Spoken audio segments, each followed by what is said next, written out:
¿Tuvieron un paciente con priapismo? ¿Tuvieron en sus hospitales?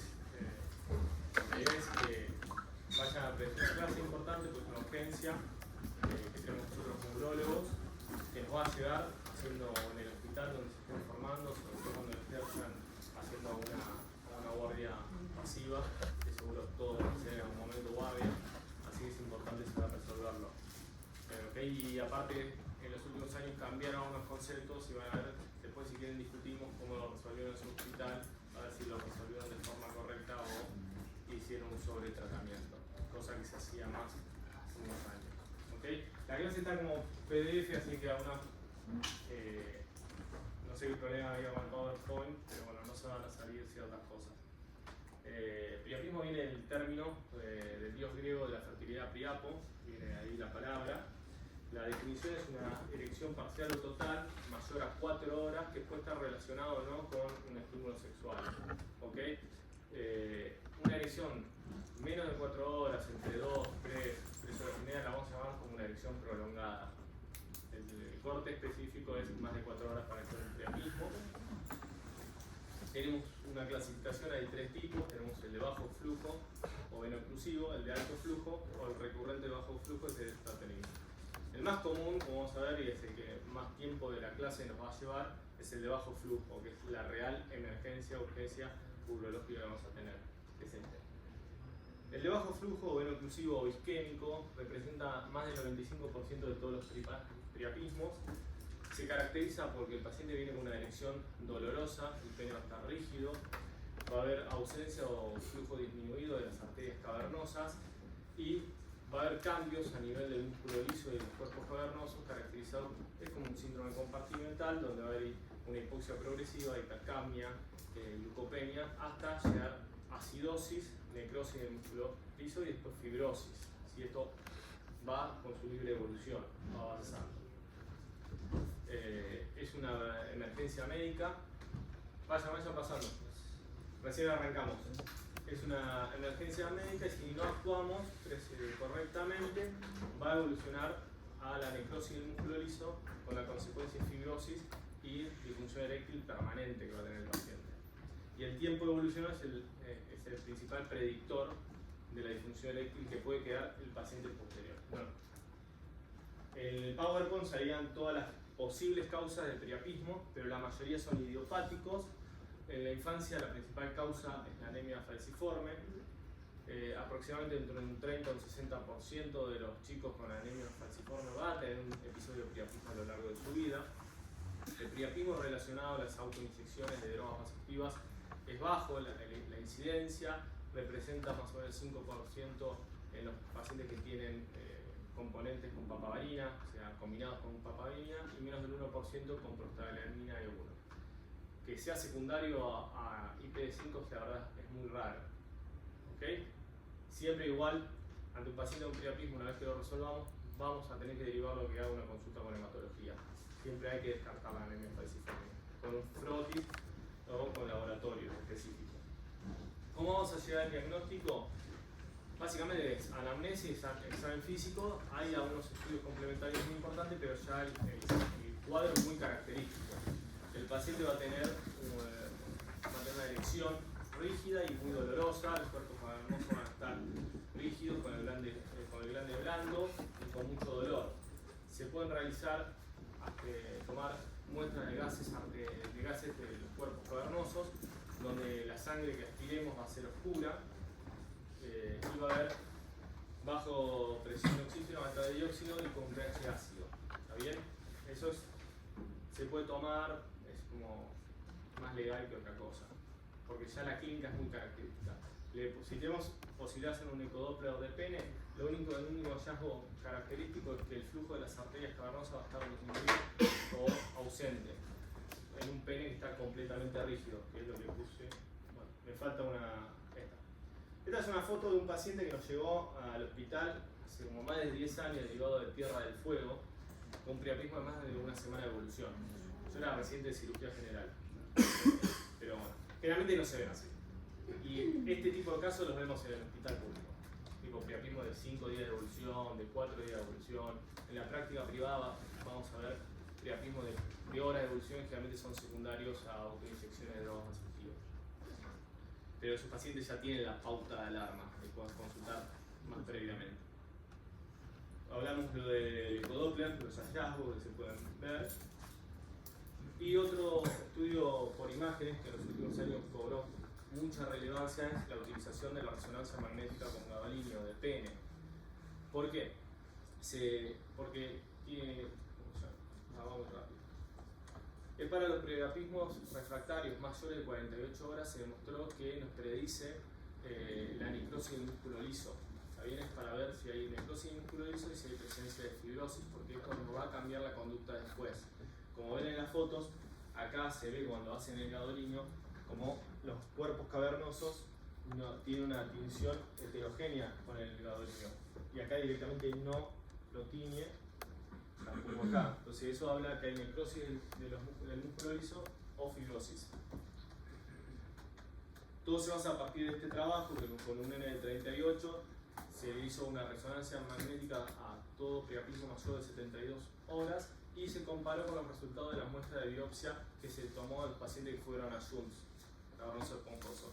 Y para lo que buscaban era ver la viabilidad del músculo liso de los cuerpos cavernosos y si tiene la resonancia una sensibilidad del 100% para detectar necrosis del músculo liso. ¿Y cuándo lo vamos a usar? En los priapismos prolongados o refractarios, que vamos a ver que son los mayores de 24 a 48 horas, juega un rol importante. Después más adelante lo vamos a ver. Bueno, este es un resumen de cómo llegamos al diagnóstico del priapismo bajo flujo, que es más o menos lo que estuvimos hablando, basado en la anamnesis, los gases a nivel del cuerpo cavernoso y el ecodoppler. Una vez que llegamos al diagnóstico, tenemos el paciente, tenemos que actuar de forma inmediata porque es una emergencia, una urgencia urológica, ya que puede tener consecuencias irreversibles para el paciente. Lo primero que vamos a hacer son medidas conservadoras, son las primeras que se hacen. Que primero, antes de todo, se hace un bloqueo del pene con anestesia local para que el paciente merme el dolor y podamos actuar nosotros. Además, todas las medidas que vamos a hacer nosotros al principio son bastante invasivas y generan más dolor. Entonces le hacemos un bloqueo, le inyectamos 2 agujas butterfly, una en cada cuerpo cavernoso, y lo que hacemos es aspirar la sangre oscura. ¿Hasta cuándo? Hasta que se vea sangre roja rutilante. Al mismo tiempo se puede hacer aspiración con solución fisiológica, se aspira y se irriga solución fisiológica. Eso resuelve aproximadamente el 36% de los priapismos. Pero al mismo tiempo también lo que vamos a hacer, acá son fotos del Campbell, cómo se aspira la sangre, pero al mismo tiempo le vamos a instilar a través de las agujas simpático-miméticos agonistas adrenérgicos como son la epinefrina o la fenilefrina para que generan vasoconstricción, y eso ayuda, aumenta las chances de resolver el priapismo a un 80%. Generalmente la tilefrina la diluimos 1 mililitro en 10 mililitros de solución fisiológica y la vamos instilando 2 mililitros cada 5 minutos, 10 minutos, evaluando la respuesta. La fenilefrina 200 microgramos cada 5 minutos con un máximo de 1 miligramo en 1 hora. Siempre con control de TA y frecuencia cardíaca. Si lo podemos hacer en el lugar donde tengamos un monitoreo, sea el shock room, en la guardia, estaría buenísimo. A veces estas cosas las hacemos en el consultorio, pero bueno, sería correcto controlar de la TA y la frecuencia cardíaca. Y así, entre la irrigación, la aspiración y la epinefrina, resolvemos aproximadamente el 80% de los priapismos. Esto lo tienen que saber hacer ustedes, sí o sí, es lo mínimo, es lo básico que tienen que saber hacer. No sé si ya lo hicieron ustedes cuando con los priapismos que tuvieron, pudieron intervenir de esta forma, pero es importante. Como las medidas básicas que tenemos que saber. Pero cuando estas medidas conservadoras fallan, vamos a pasar a las opciones quirúrgicas, que son la realización de shunts cavernosos esponjosos o la colocación de un implante de protésico peniano temprano. ¿Está bien? Cuando todas estas medidas fallan, ahora vamos a ver bien en qué cada caso vamos a hacer una cosa y la otra, aparecen los shunts. Se debe considerar después de una hora que no responde a las medidas conservadoras, empezar con los shunts. ¿Y con qué shunts vamos a empezar? Siempre de distal hacia proximal. Y siempre de menos invasivo a más invasivo. Entonces comenzamos con shunts distales, percutáneos. Si estos fallan, el paciente sigue con dolor y con erección, pasamos a los abiertos, distales, y si esto falla, a los proximales. Pero vamos a ver que los shunts hoy por hoy se dejan solamente para aquellos pacientes con un priapismo persistente y con dolor. Depende también del tiempo de evolución del priapismo para realizarlo. La verdad se hacen poco los shunts. No sé si ustedes hicieron alguno o vieron alguno. Después vamos a discutir en qué tiempo lo hicieron, porque eso es importante, con la resonancia cambió todo eso. El objetivo es reoxigenar los cuerpos cavernosos. Esto ya lo dije. Los shunts distales percutáneos, hay un montón de técnicas que son simples, como Winter, Ebehoff o la derivación en forma de T. La derivación de Winter es muy simple, lo que se utiliza una aguja de Trucut, se inyecta el Trucut transglandular parameatal y con eso se hace una fístula entre los cuerpos cavernosos distales y el glande y el esponjoso para reabsorber. También se puede hacer con una boca, grueso, esto mismo. Después, ese es el primero. El segundo, el Ebehoff, lo que se hace son incisiones parameatales con un bisturí, una hoja 11. Y después, si no, tenemos el shunt en T, que se introduce un bisturí, una hoja 10, y luego se rota 90 grados y se extrae, generando una T, también parameatal. Ambos tres técnicas tienen una resolución entre el 65 y el 75%, con una disfunción eréctil posterior que ronda entre el 15 al 25%. Acá está el shunt en T explicado. También el shunt en T se puede asociar con tunelización, que es introducir a través del shunt una bujía de Heger 8 o 10 French. Esto se hace para mantener permeable el shunt y no haya una recidiva del priapismo. Como acá se ve, arriba a la izquierda como se hace el shunt, y ahí a la derecha y abajo como le introducen una bujía de Heger. También acá otras fotos de la técnica. ¿Está bien? Cuando estos shunts percutáneos fracasan y el paciente sigue con dolor, se procede hacia algo más invasivo, que es el shunt de Algorab, que lo que se hace una incisión horizontal sobre el glande, se accede hacia el extremo distal de los cuerpos cavernosos, y lo que se toma es una uña de ambos cuerpos cavernosos de la túnica albuginea y se cierra el glande para generar una fístula entre ambos y así resuelve el priapismo. Este también es un shunt abierto distal. Y si no, proximales. Al paciente ese que mostré la foto inicialmente se le hizo un Quackles. Pero bueno, vamos a ver que hoy por hoy no se tendría que haber hecho un Quackles. Eso fue hace como 12 años. Un Quackles es una anastomosis entre los cuerpos cavernosos y el esponjoso a nivel de la crura. Se puede hacer transperineal o transcrotal. Acá hay diferentes fotos, es una anastomosis. Y en los últimos años surgió una nueva técnica quirúrgica, que es la descompresión penoescrotal. No sé si la escucharon acá. La descompresión penoescrotal lo que tiene como a favor es que dejamos indemne el glande. Porque nosotros lo que hacemos el abordaje es muy parecido al de una prótesis de pene, no sé si vieron. Uno hace una denudación del prepucio, del glande, del prepucio, del cuerpo cavernoso, y lo que se hacen dos incisiones longitudinales, una en cada cuerpo cavernoso, se drena la sangre, los coágulos, la sangre desoxigenada, y se introduce un dilatador pediátrico hacia proximal y hacia distal, y se cierran los cavernosos.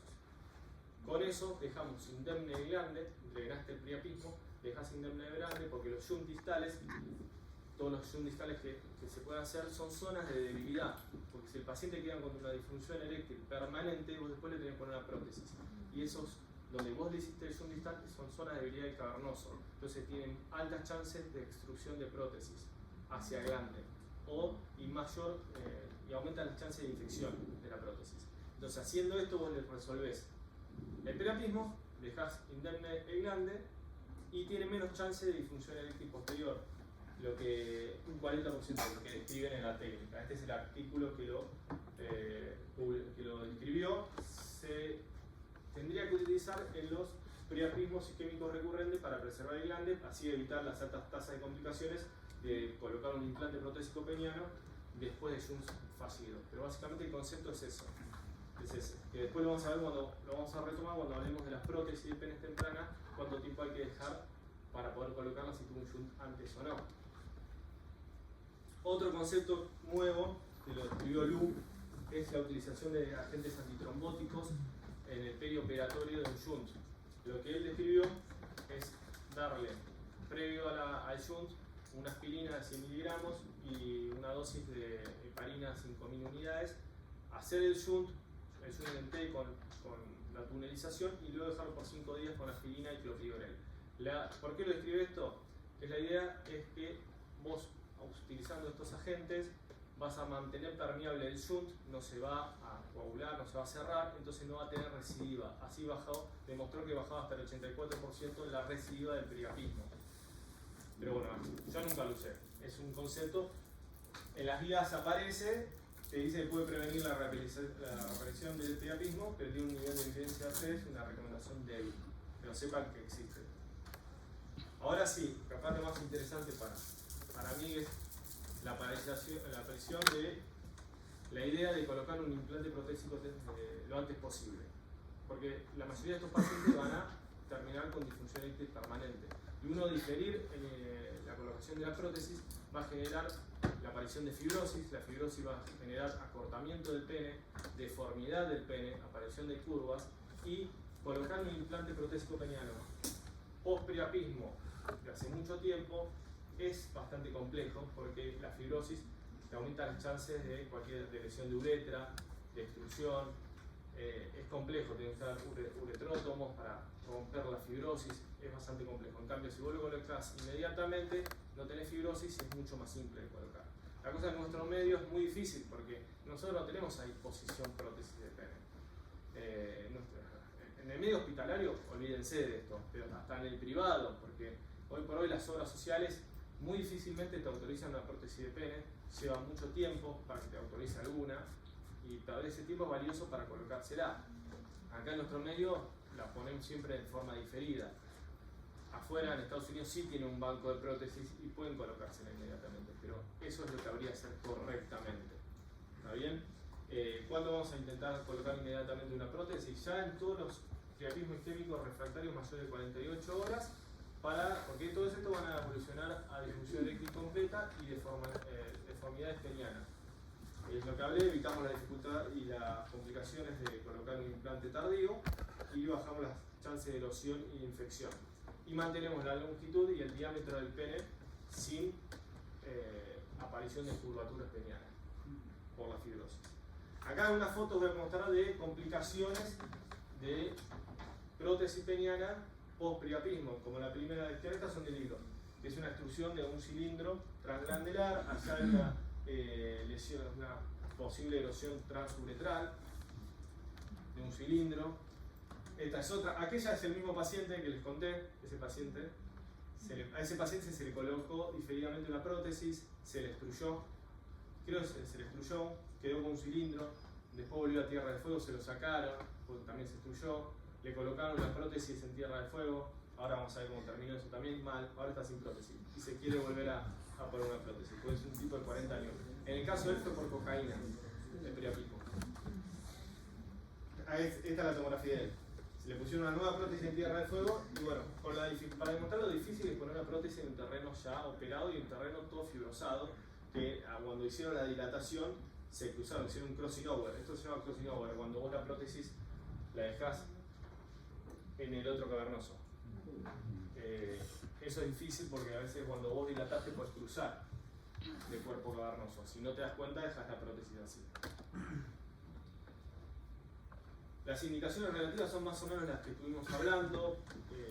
Priapismos isquémicos mayores de 48 horas, cuando fallan todas las medidas conservadoras, cuando fallan los shunts, cuando tenemos una resonancia que demuestre, esto es importante, cuando tenemos una resonancia que demuestre ya necrosis en músculo liso, ¿no? Va a ir para prótesis este paciente.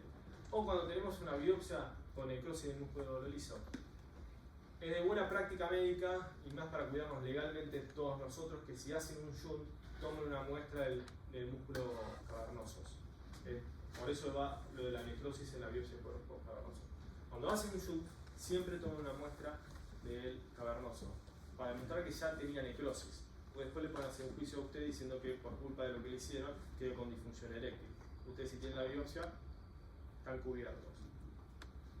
Y bueno, otra cosa importante es cuándo es el tiempo óptimo para colocar inmediatamente un implante. Idealmente, menos de 3 semanas. Cosa que es difícil, en nuestro medio es imposible. Y si le hicieron un shunt, como hablamos, un shunt distal, esto arriba aumenta las chances de destrucción, de infección, más que nada habría que posponerlo por lo menos un mes y lo vamos a dejar al paciente para que cicatrice bien el glande, la zona donde se hizo el shunt, y lo vamos a dejar con vacuum o vacuum con el PD5. Para esto, tratar de que mantenga la longitud del pene. ¿Está bien? Y bueno, la implantación temprana se asocia a una menor tasa de infecciones, de complicaciones, clausura cardíaca. Esto tiene un nivel de evidencia 2B. Este es un review de implantes que se colocaron en pacientes con priapismo y vamos a llegar a diferentes conclusiones, entre ellas que bueno, cambió el paradigma, ahora se va toda a la colocación de prótesis de forma inmediata.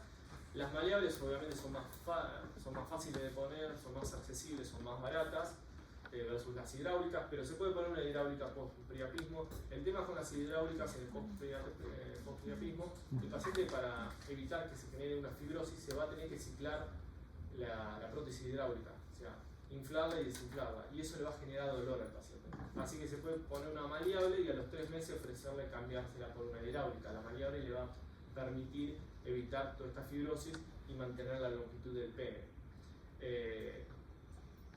Si se hace una prótesis diferida, bueno, se puede dejar con PD5 y vacuna al paciente entre 3 a 6 meses, pero bueno, ya sabemos que es una cirugía compleja, más para médicos que se inician esto, que no tienen mucha experiencia, es compleja, porque hay mayores tasas no solamente de destrucción de prótesis, de infección, sino de lesiones de glande, lesión de uretra. Es compleja, con tasas de infecciones que rondan hasta el 30%, versus una tasa de infecciones en una colocación inmediata que es más o menos del 6-7%. O sea, hay una gran diferencia. Pero bueno, lo que hablábamos, acá vuelve a decir lo mismo, que si tuvo un shunt previo, es un factor de riesgo para infección y erosión, habría que posponerlo por lo menos 20 días. Y la conclusión que lleva que el implante protésico peniano es el tratamiento más eficaz para la difusión post-priapismo y que cambió el paradigma a la colocación inmediata. En sus hospitales, ¿alguno colocó una prótesis post-priapismo? ¿Vieron prótesis alguna vez poner? Sí. ¿No post-priapismo o vieron el post-priapismo? ¿Y cómo fue? Complejo. Sí. Complejo. Sí. ¿Vieron todos poner una prótesis? No. Está bueno, poner una prótesis de pene está bueno. Si lo pueden hacer en sus hospitales, no sé en qué hospitales está muy bueno. Y esto es lo que más importante que se tiene que llevar para su práctica diaria, que es como el resumen del manejo, con todo lo que cambió. Cuando fallan las medidas conservadoras iniciales, si el priapismo es menor de 24 horas, hacemos shunt distales. Si el paciente sigue con dolor, el T con o sin tunelización. Si el paciente llega entre 24 y 48 horas, lo que hay que hacer es una resonancia de pene con gadolinio. Si no tiene necrosis, pasa para el lado del shunt. Si tiene necrosis, pasa para el lado de la prótesis temprana. Priapismo mayor de 48 horas, no se le hace nada a prótesis temprana. Si usted quiere una resonancia para quedar más cubierto y demostrar que tiene necrosis, pero va para prótesis temprana. Y en aquellos que fallan en shunt, acá se introduce la descompresión penoscrotal. Y si falla, a la prótesis temprana. Ustedes, con los priapismos que resolvieron, que hicieron shunt, ¿cuántas horas de evolución tenían? 10 horas. Bien. ¿O un otro? ¿Le hicieron resonancia antes alguno? Con la cursada del año pasado me comentaban que muchos le hacían shunt a priapismo de para 2-3 días de evolución. O no le hacían resonancia. Y hoy por hoy la resonancia es medio mandatoria, más que la mayoría de los centros tienen resonadores. No es algo imposible conseguir hacer una resonancia. ¿Está bien? ¿Dudas, preguntas sobre el de bajo flujo y el manejo? O ahora vamos a pasar a los otros. ¿Nada? Bien. Ahora el de alto flujo es el no isquémico, es el segundo en frecuencia, representa menos del 5% de todos los priapismos, se debe por una regulación del flujo de la arteria aferente. Casi siempre se debe secundario a un traumatismo perineal, ya sea por una caída en silla de montar o horcajadas, o un traumatismo peniano. Generalmente se produce a las 2-3 semanas del traumatismo secundario al que el paciente tiene una erección nocturna. Se produce primero por el traumatismo una laceración de arteria cavernosa.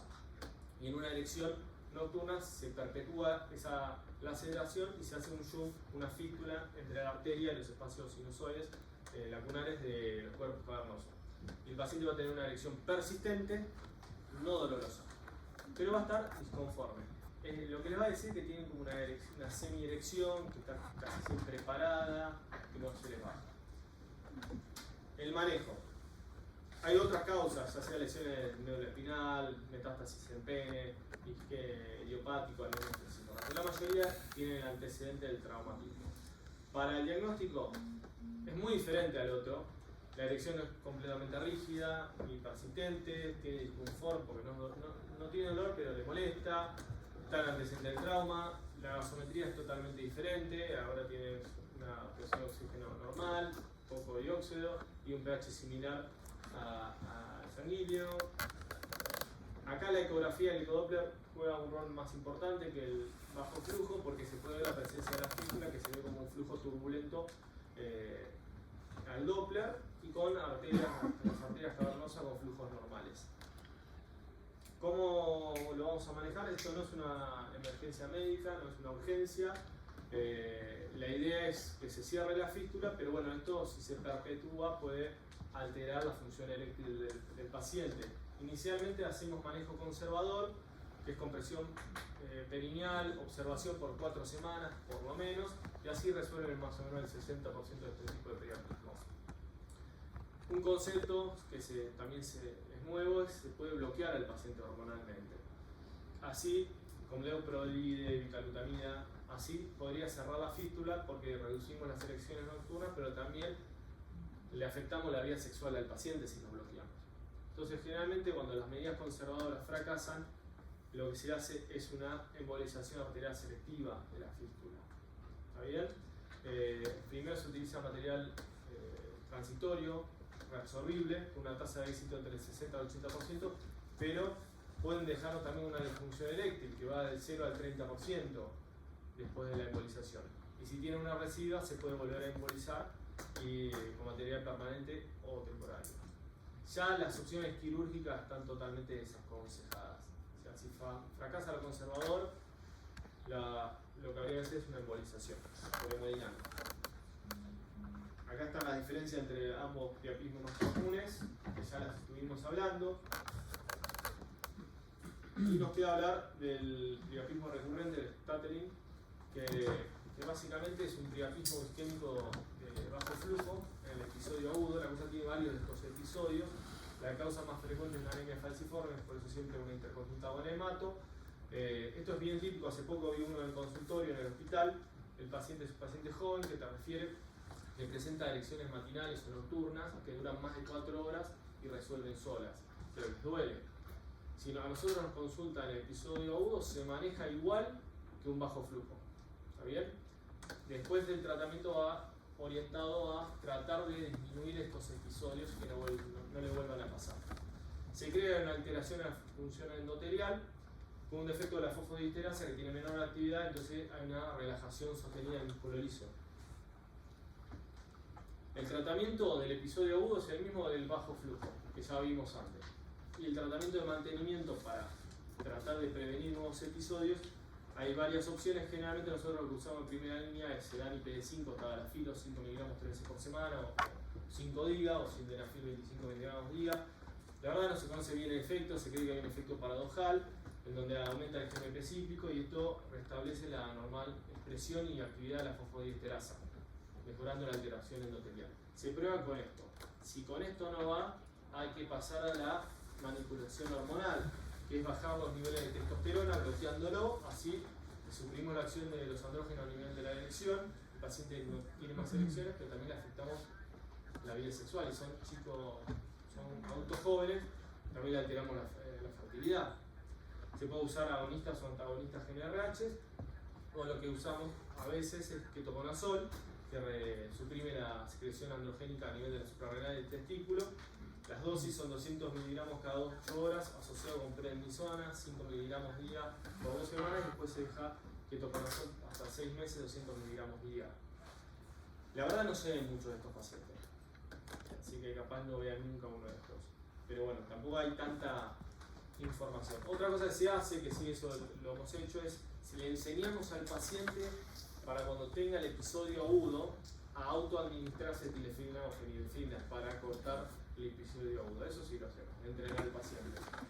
Y ya todas las otras drogas que pueden llegar a leer, como baclofeno o gabapentitos, no hay evidencia que respalde nada el uso de estas. Bueno, llegando a las conclusiones, unas par de conclusiones de los tres. El isquémico de bajo flujo es una emergencia, se inicia con todas las medidas conservadoras, más que nada para los priapismos menores de 24 horas. Los shunts son de elección en los priapismos de menos de 48 horas, iniciando por los distales, siempre y cuando hayan pasado las medidas conservadoras y el paciente siga con dolor. La descompresión penoscrotal es una nueva opción quirúrgica que traería menos disfunción eréctil posterior y preservaría el glande. Y pasada 24-48 horas, lo correcto es realizar una resonancia y plantear la colocación de implante protésico temprano, siempre y cuando el paciente lo pueda costear o lo pueda conseguir por la obra social, cosa que es bastante complejo, y dejando los shunts preservados para este periodo de tiempo para que tengan dolor. El no isquémico de alto flujo, bueno, es menos común, como ya vimos, se asocia al trauma, a un traumatismo, no es una urgencia. En primera instancia, medidas conservadoras, si fallan, la embolización selectiva. Y el recurrente es un problema poco investigado, con mal manejo, no hay datos epidemiológicos, ni hay ninguna estrategia terapéutica universal, solamente hay reporte de casos, de pequeñas series, así que no hay mucho aval científico con respecto a los tratamientos. Yo les traje lo que más o menos hacemos y se dice en las guías. ¿Está bien? Y eso es todo. ¿Alguna duda? ¿Pregunta? ¿Algo, chicos? ¿En caso algo?